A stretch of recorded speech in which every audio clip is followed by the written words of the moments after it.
Di dalam buku Ensiklopedia Nurcholish Madjid, saya membaca salah satu tulisan beliau yang mengkritisi kitab Ta'limul Muta'allim. Kitab ini isinya kitab adab mencari ilmu, etika menuntut ilmu. Dan kitab ini diajarkan di hampir semua pesantren di seluruh Indonesia.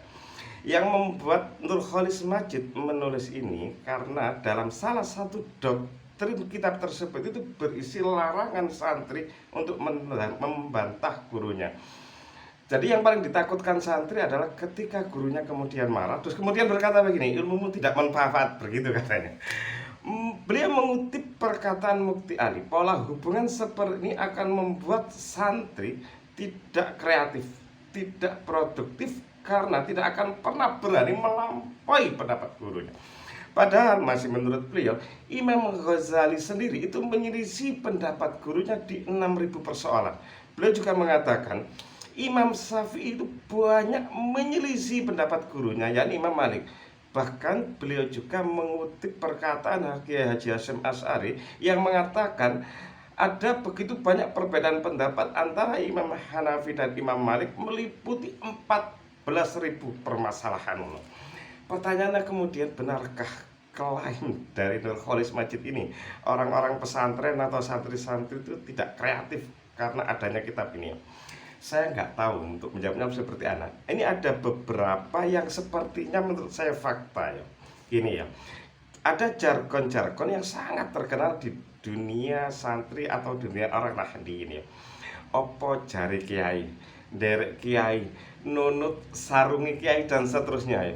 Atau dalam kasus yang berbeda, misalnya saya itu punya teman, padahal dia sangat pintar sekali buat saya itu ya. Dia karena dia biasa baca kitab, saya tidak. Dia itu pernah saya tanya sebuah persoalan yang lagi ya. Dia berkata begini, persoalan tersebut telah dijawab oleh guru saya, maka saya nggak punya pendapat untuk itu. Saya untuk itulah enaknya punya kiai, katanya seperti itu.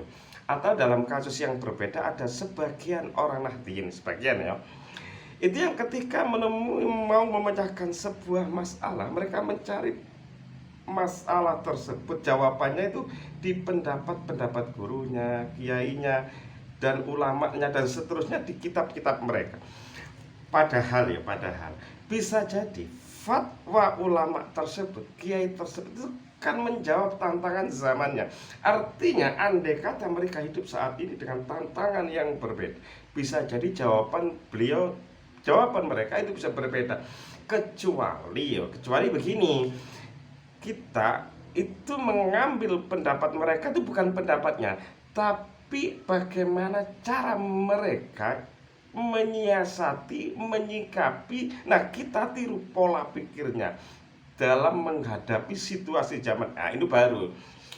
Tapi kalau dikatakan semua tuduhan Nurcholish Madjid benar, kok ya enggak juga sih, enggak juga seratnya. Karena begini ya, setahu saya saat ini tuh saat ini bahkan dulu-dulu itu santri banyak yang produktif menulis kitab, itu tahu saya. Atau bahkan kalau kita misalnya di dalam Nahdliyin itu, di dalam dunia santri itu ada tradisi Bahsul Masail, yang itu ya ono senior junior ya. Tapi menurut saya kalau ini kita ngomongnya nggak ngomong dunia santri, ngomong hanya kitab itu aja ya, ngomong kitab itu aja ya.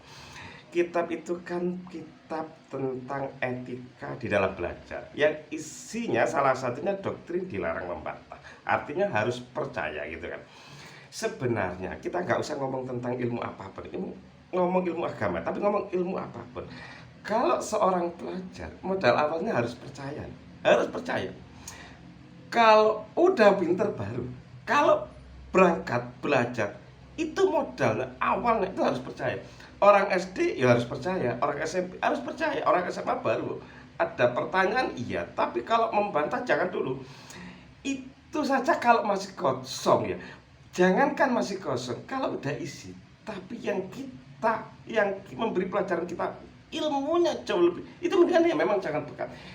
Ini sederhana sebenarnya. Itu kitab yang sederhana. Jangan membantah kalau kamu bukan ahlinya. Biar ahlinya yang berbicara. Nanti setelah kamu jadi ahlinya, ayo kita bertukar. Sebenarnya kan sederhana itu ya. Menurut saya begitu sih. Assalamualaikum warahmatullahi wabarakatuh.